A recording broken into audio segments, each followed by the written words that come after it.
नमस्कार, मी विलास बडे. न्यूज 18 लोकमतच्या मुद्दा महाराष्ट्राचा या बुलेटिनमध्ये आपल्या सगळ्यांचं स्वागत. बुलेटिनची सुरुवात करूयात डिसले गुरुजींच्या संदर्भातल्या बातमीनं. कारण गेल्या काही दिवसांपासून सातत्यानं चर्चेत असलेल्या डिसले गुरुजींना अखेर शिक्षण मंत्र्यांकडून दिलासा मिळाला. उच्च शिक्षणासाठी परदेशात जाण्याची परवानगी त्यांना देण्यात आली. परवानगी देण्याचा अधिकाऱ्यांना आदेश शिक्षण मंत्री वर्षा गायकवाड यांनी दिलेले आहेत. प्रशासकीय प्रक्रिया पूर्ण करून जाण्याची परवानगी त्यांना देण्यात आलेली आहे. डिसले गुरुजी आणि शिक्षण विभागाचा अहवाल शालेय शिक्षण मंत्र्यांनी मागवलाय. अहवाल आल्यानंतर पुढची कारवाई केली जाणार आहे.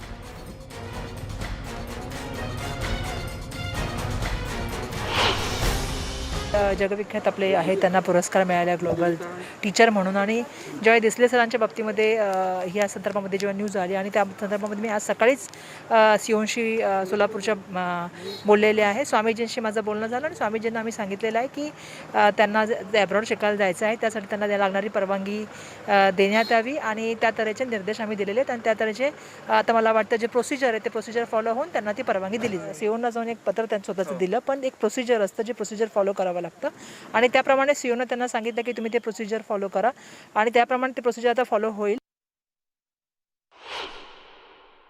काल ते परस्पर मुख्य कार्यकारी अधिकारी महोदयांकडे गेले होते.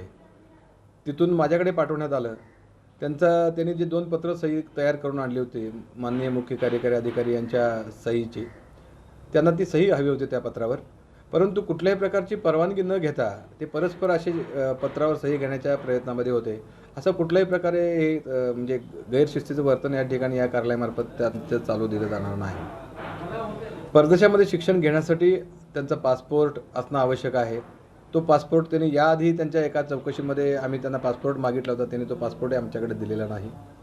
त्यांचा कुठल्याही प्रकारचा त्या विद्यापीठामध्ये त्यांनी केलेला अर्ज या कार्यालयास त्यांनी सादर केलेला नाही. शासनाकडे अध्ययन रजेचा अर्ज केलेला होता आणि त्या अर्जावरती मला अपेक्षित होतं की तो अर्जावरती मला काहीतरी डिसिजन मिळेल किंवा काहीतरी निर्णय मिळेल या अपेक्षेनेच मी जिल्हा परिषदेच्या माननीय मुख्य कार्यकारी अधिकारी आणि शिक्षण अधिकारी महोदयांना काल भेटलो आहे. आणि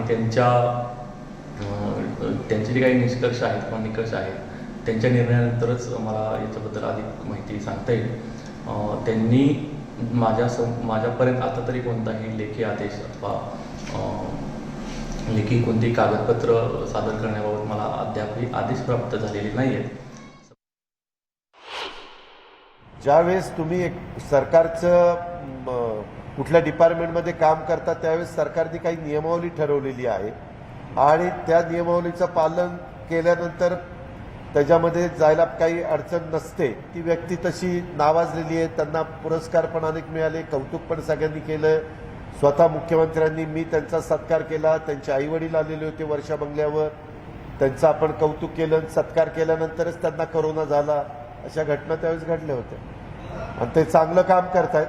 पण कशामुळं कुठं काही अशी त्रुटी राहिली का, ती जर राहिलेली असेल तर ती त्रुटी दूर करू आणि लोकांना एकंदरीत बाहेरची पण माहिती मिळाली तर एकंदरीत त्यांचा विचार करणं किंवा आवाका पण वाढतो. जरूर त्याच्यातनं मार्ग काढता येईल.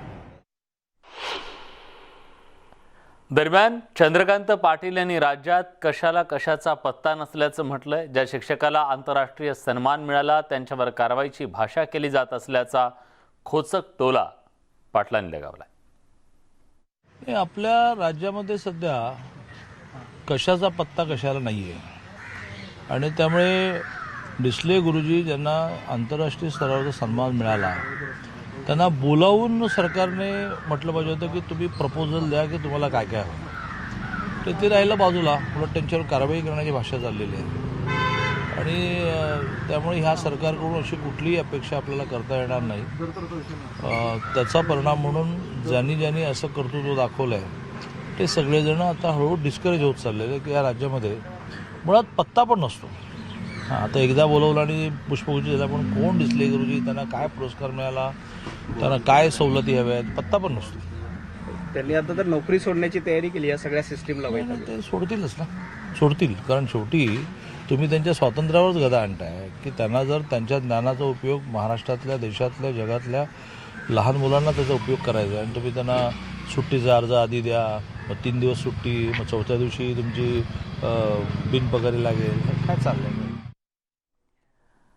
मुंबईतील ताडदेव परिसरात इमारतीला लागलेल्या भीषण आगीत 6 जणांचा मृत्यू झालाय, तर 15 जण जखमी झाल्याची बाब समोर आली आहे. नायर रुग्णालयात दाखल केलेल्या 5 कस्तुरबातील 1 आणि भाटियामधील 1 रुग्णाचा मृत्यू झालाय. जखमींपैकी 3 जण गंभीर आहेत. या दुर्दैवी घटनेत मृतांचा आकडा वाढण्याची भीती व्यक्त केली जाते. ताडदेव परिसरात असलेल्या कमला या इमारतीला ही आग लागली. अग्निशमन दलाच्या 12 गाड्यांनी आगीवर नियंत्रण मिळवलं. दरम्यान मुंबईचे पालकमंत्री आदित्य ठाकरे आग लागलेल्या इमारतीची पाहणी करून चौकशीचे आदेश त्यांनी दिले. महापौर किशोरी पेडणेकर यांनीही आग लागली त्या इमारतीची पाहणी करून माहिती घेतली. दरम्यान या दुर्घटनेत मृत्युमुखी पडलेल्या व्यक्तींच्या वारसांना 5 लाखांची मदत सरकारकडून जाहीर करण्यात आली आहे.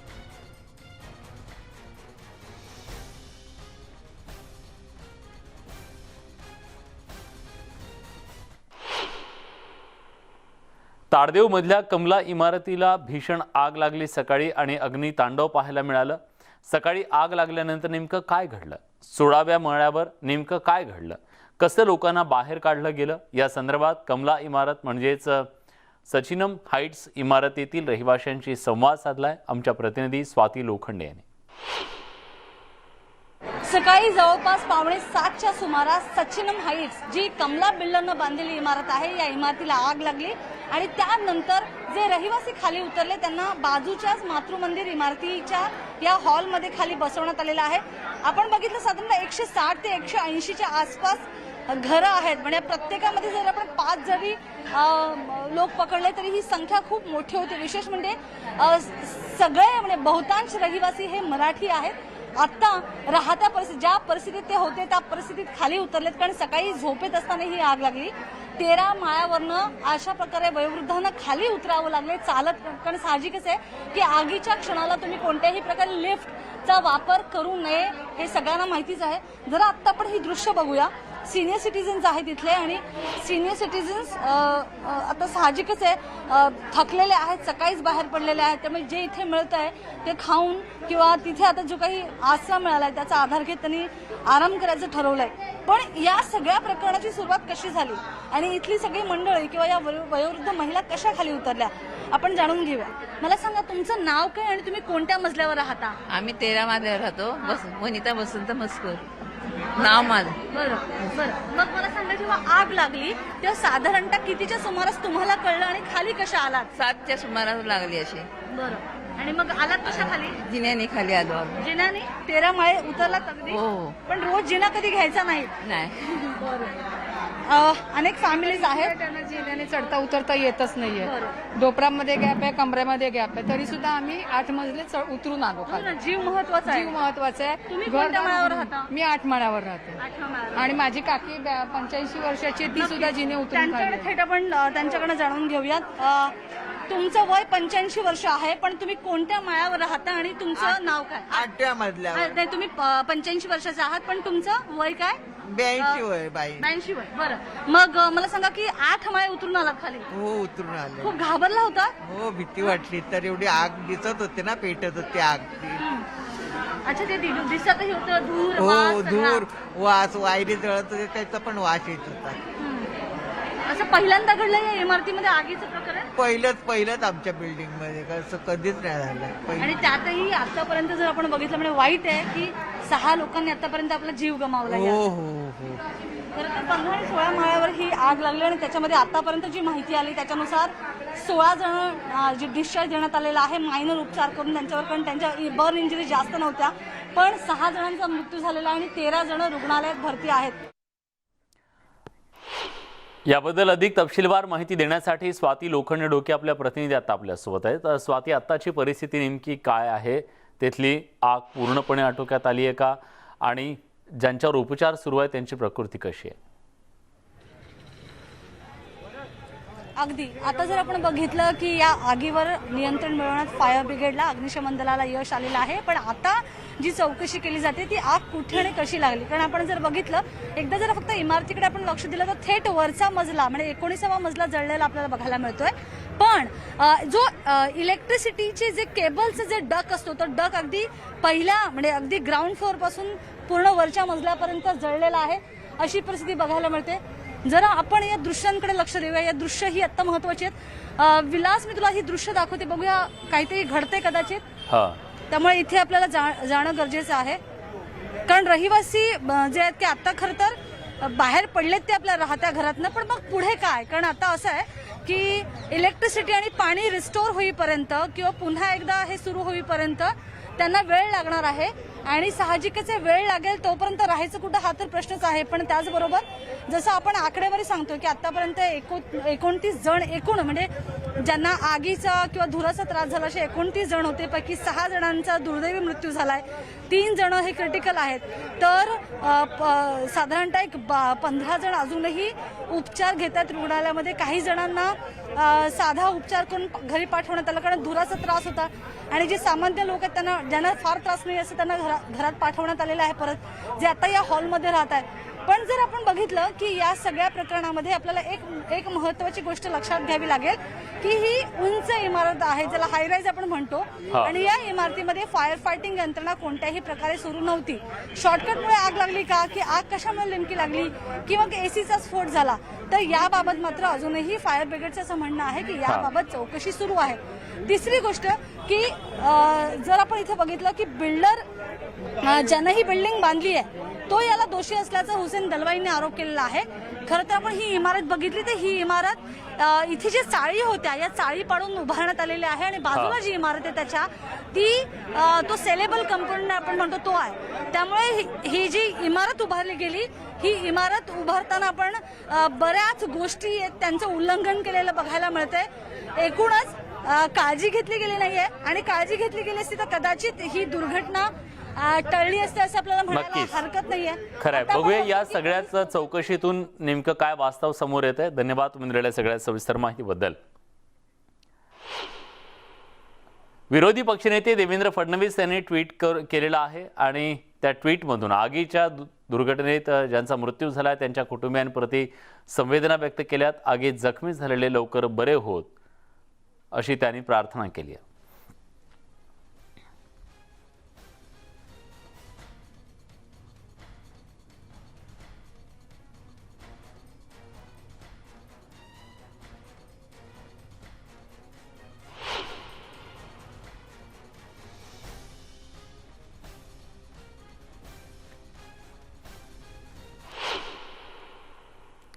बातमी साताऱ्यातून आहे. साताऱ्यात धक्कादायक प्रकार उघडकीस आलेला आहे.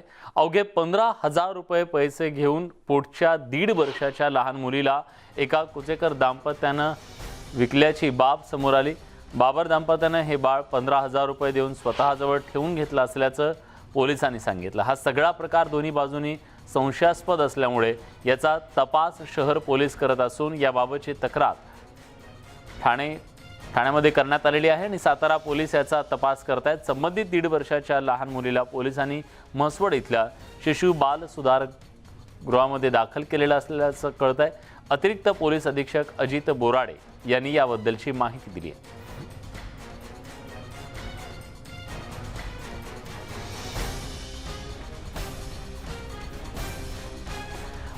अतिशय धक्कादायक असा हा प्रकार म्हणावा लागेल, कारण एका 1.5 वर्षाच्या मुलीला 15,000 रुपयांमध्ये विकल्याची बाब समोर आलेली आहे आणि आईवडिलांनीच या मुलीची विक्री केल्याची बाब सुद्धा पोलीस तपासातून समोर येते. पण याच्या मागे नेमकं काय कारण होतं, का त्यांनी हा निर्णय घेतला हे मात्र कळू शकले नाही आहे. त्यांची आर्थिक परिस्थिती नेमकी कशी आहे या सगळ्याबद्दलचा अधिक तपास पोलीस करतायत.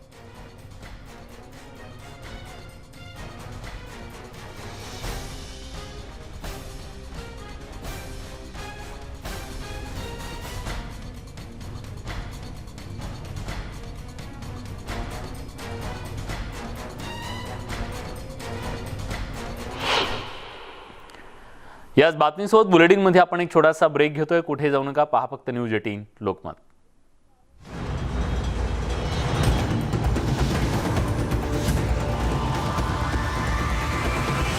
ब्रेकनंतर तुमचं पुन्हा एकदा स्वागत. साताऱ्यामध्ये एक अतिशय धक्कादायक असा प्रकार समोर आलेला आहे. 15,000 रुपयांमध्ये एका 1.5 वर्षाच्या लहान मुलीची विक्री केल्याचं समोर आलेलं आहे. किरण मोहिते आपले प्रतिनिधी आता आपल्यासोबत आहेत. किरण, काय नेमका हा प्रकार आहे, कसा हा प्रकार उघडकीस आला? विलास, पाहायला गेलं तर हा संतापजनक प्रकार आहे आणि गुंतागुंतीचाही म्हणावं लागेल. साताऱ्यातील एका मातेने आपल्या 1 वर्षाच्या मुलीचं अपहरण केल्याचं एकंदरीत तक्रार सातारा पोलीस स्टेशनमध्ये दाखल केलेली आहे. यामध्ये तिनं असं म्हटलेलं आहे की व्याजानं पैसे एका सावकाराकडून घेतले होते आणि त्या ठिकाणी त्यानं जे मुलीला आहे ते ठेवून घेतलं. मात्र ती मुलगी आहे ती आता मला परत दिली जात नाही आहे, मला जीवे मारण्याची धमकी दिली जाते, अशा प्रकारची तक्रार जी आहे ती सातारा शहर पोलीस स्टेशनमध्ये या महिलेने दाखल केली होती. त्यानंतर पोलिसांनी तत्काळ या घटनेचे गांभीर्य ओळखून संबंधित जे कुटुंब आहे ज्या मुलीला घेतलेलं आहे त्या कुटुंबाला बोलवून घेण्यात आलं. त्यानंतर हे सगळं प्रकार आहे ती चौकशी जी आहे ती पोलीस सध्या करतायत. मात्र या कुटुंबाकडून असं सांगण्यात येत आहे की या मुलीला जे लहान बाळ आहे या बाळाला विकत घेतल्याचं एकंदरीत हे कुटुंब जे आहे सांगत आहे. मात्र एकंदरीत पाहायला गेलं तर या दोन्ही कुटुंबाकडून वेगवेगळे स्टेटमेंट जे आहेत त्या जबाब जे आहेत ते घेतले जात आहेत आणि ते समोर येत आहेत. मात्र यामध्ये सर्व गुंतागुंतीचा प्रकार आहे. दोन्ही जे कुटुंब आहेत एकमेकांवर आरोप करताना आपल्याला पाहायला मिळत आहेत. त्यामुळं पोलिसांनी ज्या ह्या बाळाचा आहे ते कस्टडीचा शिशु बाल सुधारणा रवानगी केलेली आहे. सध्या पोलीस जे आहेत यामध्ये तपास करत आहेत. एकंदरीत पाहायला गेलं तर धक्कादायक असा प्रकार आहे की या मुलीचं जरी अपहरण केलं असेल किंवा सावकारीच्या पैशातून हा जरी प्रकार घडला असेल किंवा या मुलाला विकण्याचा जो प्रकार जरी घडला असेल तरी या दोन्ही कुटुंबावरती आता कडक कारवाई होणार असल्याचे नक्कीच त्यांच्यावर कारवाई होणार आहे. पण त्या लहान बाळावरती मात्र पुन्हा एकदा वनवास आलेला आहे असंच म्हणावं लागेल. धन्यवाद तुम्ही दिलेल्या सगळ्या सविस्तर माहितीबद्दल.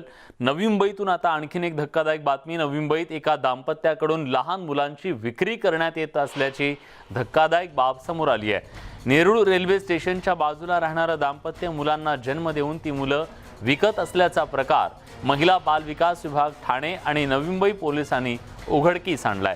या घटनेची माहिती मिळताच महिला बाल विकास विभाग आणि नवी मुंबई पोलीस यांनी आरोपींना पकडण्यासाठी गेले. मात्र कारवाईत आरोपी आईला ताब्यात घेण्यात पोलिसांना यश आलंय. बाप मात्र फरार झालाय. आईची कसून चौकशी केली जाते. पहिली मुलगी 90,000, दुसरी 2 लाख, तिसरा मुलगा कुठं विकला याची माहिती अजून मिळालेली नाहीये.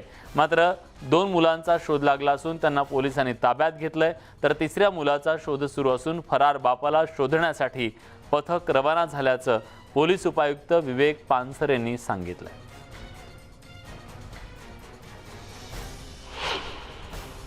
शारदा आयुब शेख और आयुब खालिक शेख इन्होंने अपने खुद के 3 बच्चों को बेचा था. इस सिलसिले में पल्लवी जाधव बाल कल्याण अधिकारी इनकी फिरियाद लेके गुना दाखिल किया है. इसमें से अभी तक 2 बच्चे हम लोगों ने वापस पाए हैं. एक बच्चा अभी भी वापस लाना बाकी है.